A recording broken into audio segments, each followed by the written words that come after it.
Sally Rafferty on ABC North Queensland. Welcome back to the show. I hope your day's going well. Now, how are you listening to the show this morning? On the old-fashioned radio on AM? Maybe you've tuned in to the new FM signal we have while our Brandon transmitter's getting repaired.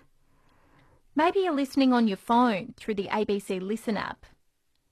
Or maybe you're using a computer. And if you are using a computer, is it a new one? I'm asking because according to research, sales of new computers have increased more than 10% this year. And it's all been driven by the pandemic. Alex Zaharov-Roy from IT Wire will explain more on that soon. 10 past 10 on ABC North Queensland. I'm Sally Rafferty. Are you the type of person who loves to have the latest technology? When a new phone comes out, do you like to be the one who's first to get your hands on it? Feels like this happens every few months. A new smartphone, new tablets, computers. I don't know about you, but I find it all a little bit exhausting keeping up with the latest technology. But a new iPhone will hit stores soon. Alex Zaharov-Roy is the tech writer at IT Wire. Alex, good morning. Good morning, Sally. Now, I feel like people like my fiancé have been hanging out for this for a while. What can we expect? Sure. Well, we'll have all the specific news next week, but tomorrow morning, 3 a.m. Queensland time and 4 a.m.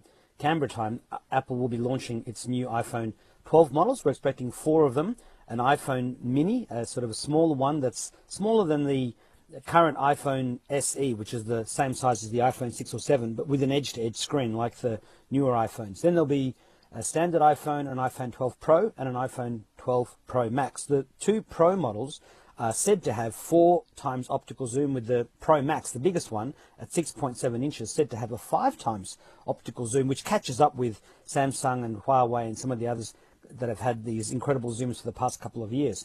But we're also expecting to see stronger glass screens because, sadly people don't always get a screen protector or a case, which I personally think is very important. But some people just love that really thin phone in their hands, and so we have tougher screens, faster Face ID phone unlocking, and there'll be other surprises as well, like studio quality headphones and a new HomePod Mini. And no doubt there'll be other surprises as well. But, we should also see that the iPhone 12 mini should be at an affordable or more affordable price. There's a lot of phones that are, well in that $500 to $1,000 range. And although Apple does have phones in that market, I mean, it's, and Apple has been successful in selling phones at higher prices. The pandemic that we've just gone through has caused a lot of people to have, less money than we've ever had before. So it'll be very interesting to see what Apple prices it all on, and we'll have all these details. We'll see how close the leakers were to reality when we talk next week.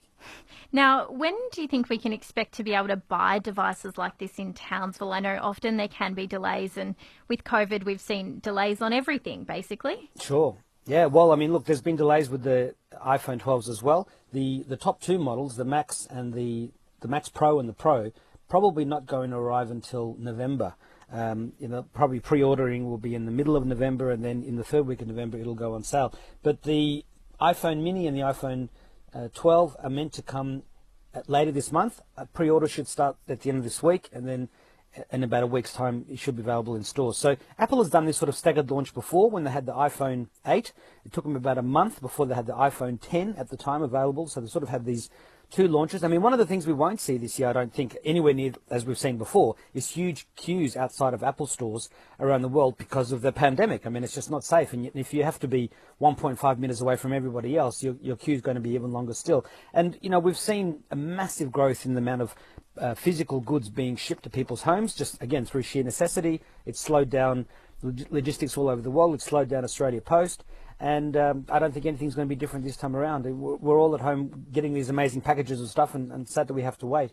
So some of the iPhones will be late, but they're definitely all going to come this year. And those who pre-order, if you are that sort of person who likes to do that, And if you do it earlier, you'll definitely guarantee quicker delivery, because I reckon this will be the biggest super cycle of new iPhone purchases because of 5G and because of, you know, the newest technology, and because a lot of people have older phones that haven't upgraded for 3 or 4 years. The last time there was a huge super cycle was with the iPhone 6, when they finally got bigger screens, the 4.7 inch and the 5.5 inch screen, as opposed to the 3.5 inch and 4 inch screens they had before. So this should be a big year. Even despite the pandemic, it should be their biggest year yet. It's interesting that you say that, particularly with money being tight in a lot of households. Is it just because people, you know, want to be a bit more up to date and we're spending so much more time on our phones? Well, look, you know, the phone for many people is their primary computer. I mean, we're going to talk about in a sec, there's been a resurgence in PC sales, but over the past few years, more and more people have, you know, moved from using a traditional laptop or desktop to using a tablet or a phone. And a phone's in your pocket, it's with you the whole time. You've got 3G and 4G, but now, of course, 2020 is the year of 5G. So there's, you know, more 5G available across Australia than ever before. And you know, whether you're getting a device from Samsung or Oppo or Nokia or Motorola or, you know, whoever it might be, everyone's got 5G models, and some of these 5G models are coming in at these mid-range price points. I mean, the ones from Apple are going to be at the upper end of the scale, but even, you know, Samsung and others have, you know, Samsung's got a new 5G phone for $999. Nokia's flagship 5G phone is $899, and we're sure to see, you know, $500-600 5G phones, and by the end of 2021, we'll probably, and you know, and beyond, we'll probably start seeing 5G just in every phone. You know, even the cheapest phones. I mean, obviously, the cheapest ones probably will take a bit longer, but 5G is the thing that is pushing this. You know, people wanting to upgrade, because when you're talking to somebody on Zoom, or you're talking to seven or eight people on a family Zoom meeting, the amount of upload bandwidth that you have determines how clear everyone can see the picture of you, and the amount of download you have determines how clear you can see everybody else. And you know, with so many people now doing online collaboration as well, multiple people working on a document at the same time, whether that's people, colleagues, people at school, university, you know, having an up-to-date, modern, fast device that can handle all this multitasking is essential. And, you know, there's been a push to have certain technologies become lower in price, and also the availability of 12 and 24-month plans from phone companies is as available as ever for watches and tablets and computers and phones. You don't have to go out and just buy things outright anymore, and you don't have to sign up to some sort of, you know, crazy interest rate or other thing to do it. You just go to your phone company and they will give you an interest-free plan that you pay for 12 or 24 months. So it's made, even if the prices are up or down depending on which company you buy from, the ability to get this technology and start using it straight away and really benefit from it has never been more available than it is now.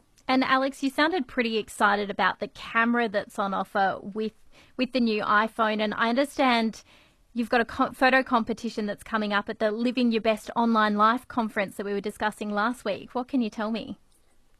Yes, well, every year there's a photographic competition, digital photos. It's one of the most popular parts of normally the 2-day physical conference. And of course, we're going online. Well, the photo competition is coming as well. If you just go to ascca.org.au, ascca.org.au, the Australian Seniors Computer Clubs Association, you'll see the digital photography competition is there. Every category has been judged except for the most important one, that's People's Choice. So when you click on that, it'll show you all the different Google Photos categories where the photos are listed, and you can take a note of which ones you like, and there's a form that you can click on. All the instructions are there for you to be able to tell us which one you think is the best. The competition is open to anybody. Next year, people should send in their photos and you know, participate, because the best photo you have, the best camera you have is the one you have with you, and for most people that's a pretty amazing smartphone that can do all sorts of stuff. So yeah, please come to ascca.org.au and help us judge which is the People's Choice photo of, and there's a lot of great ones there. You'll be happy to see a lot of photos from all over the world. What kind of photos are we talking? Well, I mean, there's like photojournalism. There's photos of different animals, and I'm just bringing it up now. Just give me 2 seconds here. I was looking through some of them last night. So I just click on this photography competition, People's Choice. Come on, load up. And so and here is the, one sec, we've got the different categories. So those are photojournalism, travel, people portraits, landscape and seascapes, landscape, structural, man-made, animals, and then an open category. And so, you know, you can go and look at those photos by clicking on that link. And, you know, it's amazing that people have a really creative eye. You know, they can see a good picture and snap it just in time. And if you want to get into photography, there are plenty of online courses. There are courses at photographic stores, whether it's how to compose a photo. I mean, in Sydney, and I'm sure it exists in Townsville, and if it doesn't, some enterprising person should start it up. They have these walking tours looking at interesting landmarks, and with a photographer who says, well, look at this image, look at this, what we see in front of us. Let's center the shot this way and take the shot, and you've got all these different elements in the photo, and people can have a real love of capturing images and storing millions of them on their phones and sharing them with family and friends. And there's plenty of these photographic competitions all over the world. I mean, it's a booming area. And I remember in the old days, my father used to take photos. We'd have to take it to the salt patents and chemist and wait a week for it to get developed, and it was very expensive. Now you don't think twice. You just take as many photos as you want. You can take 20 photos just to get the money shot of all your friends smiling or selfies. So it's incredible it's very true. It's all evolved. It's a bit of a blessing and a curse, that though, isn't it? My camera roll's filled with some pretty questionable photos, that's for sure. Well, that's where you can delete, and that's why we also have the cloud where you can back them all up and and then laugh at them a few years down the track at some milestone birthday or something. And look at us over there. And it's amazing also, you see the photos from 10 years ago and you can see that they're not as sharp and they're a bit fuzzier because the camera technology wasn't as good. But that's becoming less and less of an issue these days. It's very true. This is ABC North Queensland. I'm Sally Rafferty, catching up with Alex Sahara-Freud. He's a tech writer with ITY. And Alex, there's been a spike in shipments of computers. Absolutely. Well, as we were saying before, over the past 10 years, the PC sales were dropping. I mean, the Intel processors at the time were only giving incremental improvements year on year. Windows 10 was able to work on computers that quite happily ran Windows 7. So there wasn't this huge push to upgrade the laptop or the desktop that you have in front of you. And people were spending their money instead on smartphones and tablets. But, of course, in the year of COVID, everything has dramatically changed. And in the third quarter of 2020, which we're sort of basically just in now, the shipments grew by 12.7% year on year to 79.2 million units. That's the highest seen in 10 years. And in terms of notebooks, which of course are very portable and you can take them anywhere and sit on a park bench and work, you hotspot to your phone or you use the free Wi-Fi that's available in many cities. And that reached 64 million units for the same period. This is close to the record high of 64.6 million units way back in 2011, 10 years ago. And this is because obviously, the second wave of COVID-19 has meant continued investment in working from home. There were a lot of people who tried to buy a computer, back in March and April from the major stores, and they were very quickly sold out because people had to work from home. The kids had to study from home. The parents wanted to upgrade their kids with newer computers and monitors and printers, and so it was tough to get it for a while. And as soon as stocks came back, people went and bought them. And although the iPad can have keyboards and mice, there's still a lot of things that it's just easier on a PC for many people because they're used to it, and the prices of PCs can be cheaper than some of the tablets. And so whether it's business or consumers, this year has seen a real boom in PC sales, and the PCs have never been better, the processors have never been faster, the internet, the NBN at home, the 5G, the 4G, everything is coming together beautifully. We live in this golden age of computing technology, and it's only going to get better. And now that everyone has these new computers, do you anticipate that we'll see a bit of a drop-off, in the coming months and years?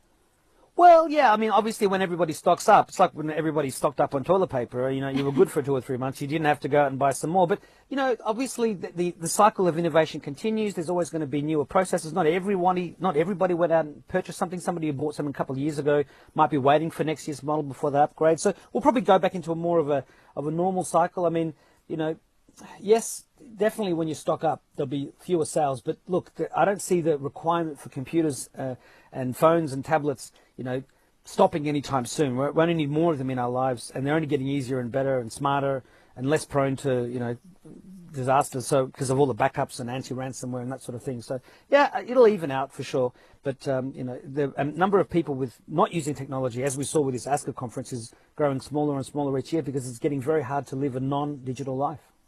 Couldn't agree more. Alex Sahara-Freud, always a pleasure. Thanks for your time this morning. Thank you, Sally, and talk to you next week. Look forward to it. Alex Sahara-Freud is a technology writer with ITY.